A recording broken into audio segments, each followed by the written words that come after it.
Assalamualaikum warahmatullahi wabarakatuh. Selamat malam dan salam sejahtera untuk kita semua ya. Baik, teman-teman semua ya, adik-adik mahasiswa ya. Di video kali ini saya akan sharing gitu ya kepada teman-teman ya. Bagaimana caranya ya buat teman-teman itu menghadapi dosen yang mungkin teman-teman anggap dosen killer gitu ya, dosen yang mempersulit gitu ya, bisa jadi begitu ya, macam-macam lah ya persepsi teman-teman ya. Oke, jadi kalau dibilang sebagai dosen killer ya atau sebagai dosen yang mempersulit, mungkin saya adalah dosen ya yang mungkin mendapatkan label seperti itu ya di tempat saya mengajar ya. Oke teman-teman ya, jadi kalau dibilang dosen mempersulit, itu saya rasa ya tidak ada niatan dari dosen itu ya untuk mempersulit teman-teman sekalian gitu ya. Karena kenapa? Intinya karena tugas dosen itu adalah dia berupaya untuk membentuk gitu ya, untuk mentransfer ilmu ya. Bahkan apa yang diharapkan dosen adalah mahasiswa yang dia bimbing ya itu mempunyai kemampuan ya itu sama ya seperti dirinya sendiri gitu. Jadi kalau dosen itu bisa A ya, dia juga ingin juga mahasiswanya itu bisa A gitu ya. Nah tapi kadang-kadang ya mahasiswa ini kebanyakan ingin gampang gitu ya, ingin gampang. Jadi lihat mungkin ada temannya yang dibimbing oleh dosen lain, wah ini baru sekali dua kali konsultasi sudah ACC ya, sedangkan dia di dosen yang misalnya di dosen yang killer tadi ya itu kok susah sekali ACC. Nah mengapa demikian ya, karena memang tiap dosen ini ya mereka punya idealisme sendiri gitu ya, idealisme sendiri, dan itu biasanya itu terjadi tergantung dari proses yang pernah dialami oleh masing-masing dosen itu ya. Jadi itu tergantung dari apa yang dialami dulu gitu ya. Jadi kalau misalnya dulu saya kuliah itu dapat dosen yang misalnya kalau ngoreksi itu sampai detail gitu ya, kemudian memberikan arahan itu istilahnya memberikan arahan itu yang perfect gitu ya. Jadi itu juga akan kebawa ya. Nah itu juga mungkin yang terjadi pada saya begitu ya. Nah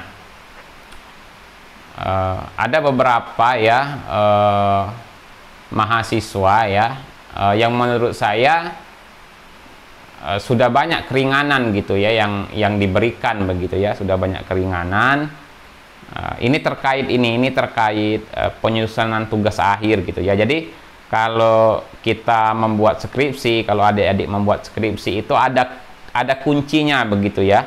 Nah kuncinya adalah ya permasalahan itu ya, tujuan ya, metode pembahasan dan kesimpulan itu dia harus selaras, harus ada benang merahnya ya.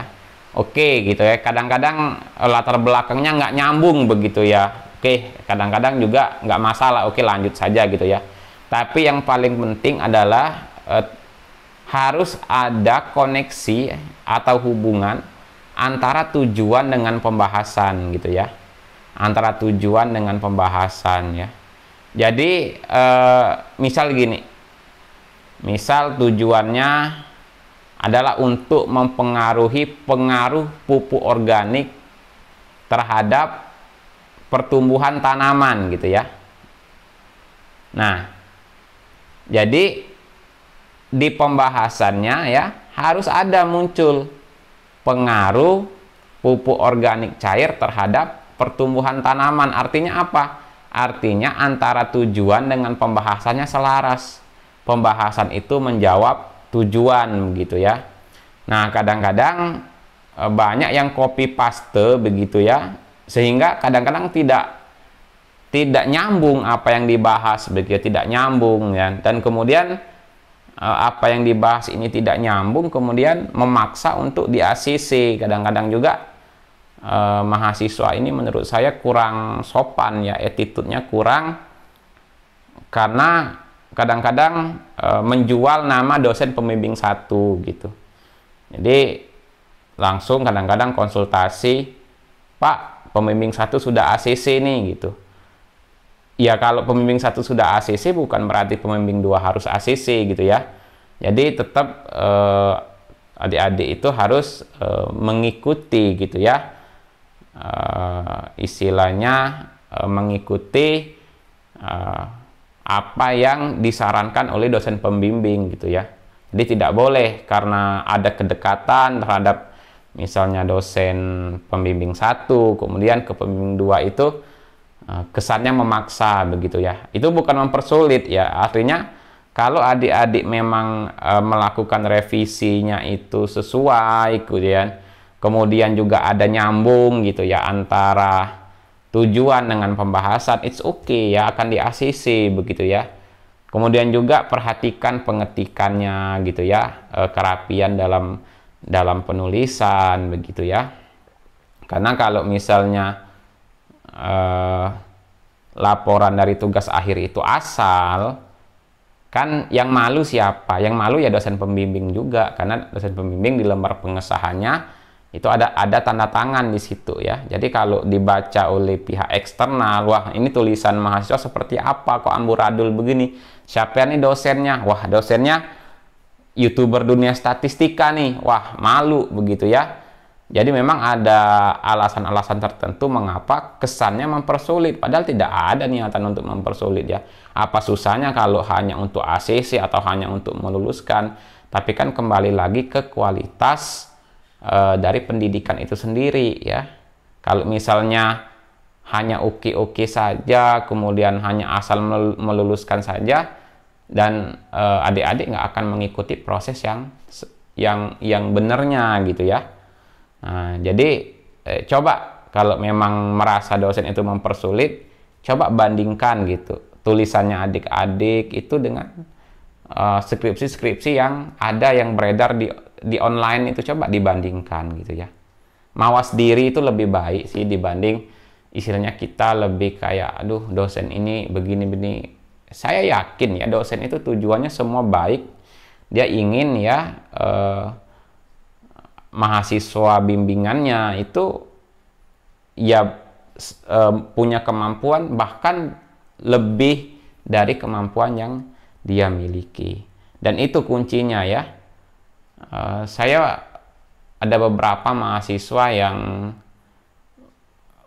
sejak awal saya mengajar gitu sampai saat ini tuh ada yang menurut saya bagus gitu ya. Jadi yang pertama itu yang saya bimbing itu ada namanya Saleh Rismeita ya. Itu jadi anak ini kalau menurut saya bagusnya karena dia hanya dengan belajar otodidak ya, olah datanya waktu itu dia menggunakan RAL non faktorial, kemudian lanjut dengan menggunakan uji BNT. Kemudian dia konsultasi ke saya dan benar hitung-hitungannya benar. Pemberian notasinya benar, kemudian cara dia menulis rapi, cara dia membahas juga rapi, lampirannya juga rapi. Apa nggak saya ACC gitu ya? Dan saya kagum ya dengan mahasiswa yang seperti ini. Dia sabar begitu ya, dan dia melakukan sesuatu itu tidak asal begitu ya. Nah itu yang pertama yang menurut saya yang membuat saya terkesan gitu ya. Kemudian ada lagi itu mahasiswa saya yang saya ingat ya sampai sekarang itu ada Julianus Wam gitu ya. Jadi memang secara penulisan memang dia tidak bagus gitu ya. Bukan tidak bagus, kurang gitu ya, kurang lah ya. Tapi keinginannya ya yang menemui dengan sopan, yang rela menunggu begitu ya, yang walaupun kadang kita bilang nanti ya ditunggu ya, tetap nunggu dengan sabar gitu ya. Nah ini saya apresiasi begitu ya usahanya. Kemudian juga waktu penelitian di lapangan juga serius ya. Waktu itu dia membuat alat untuk ngepres ini sari buah merah. Ya dia benar-benar bikin alatnya begitu ya. Dan saya juga terharu, hampir menangis juga saya waktu ujian kompre dan mengingat perjuangan anak-anak ini ya. Istilahnya ada kesan tersendiri gitu ya bagi saya ya. Kemudian kamera saya mati ya, overheating, nggak apa-apa ya. Nah kemudian ada lagi nih ya,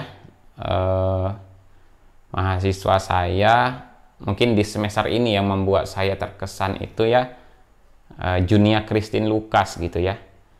Kenapa menurut saya membuat saya terkesan? Karena tadi attitude-nya itu bikin apa ya, bikin awalnya emosi atau apa jadi nggak jadi gitu, karena sabar, bisa apa, bisa bertanya dengan baik, bisa mengirim WA dengan sopan gitu ya. Kemudian juga membuat pembahasannya juga pas gitu, saat diarahkan juga mengikuti gitu ya. Sempat juga saya bikin konten juga ya dengan Junia ya di channel Dunia Statistika ya. Artinya tidak ada tujuan saya untuk mempersulit atau menghambat gitu ya. Tapi ada yang akhirnya mungkin ya merasa saya mempersulit karena tadi apa yang disarankan tidak dilakukan, disuruh revisi juga tidak revisi. Nah ini ya. Jadi kalau menurut saya ya silakan gitu ya kalian berkomentar, wah dosen ini mempersulit atau apa ya. Tapi kalau kalian tidak mau mengikuti prosesnya ya, itu ya setelah kalian lulus ya, setelah lulus keluar dari kampus, itu persaingan itu ya akan terasa sekali ya, akan terasa sekali. Dan kalau kalian tidak mau berproses dari sekarang, ya mungkin nanti akan kalah berkompetisi di luar ya. Oke, mungkin itu ya untuk sharing kali ini ya. Tidak ada tujuan atau niat apapun ya, hanya untuk sharing saja ya. Oke, demikian saya akhiri. Wabillahi taufiq wal hidayah. Assalamualaikum warahmatullahi wabarakatuh.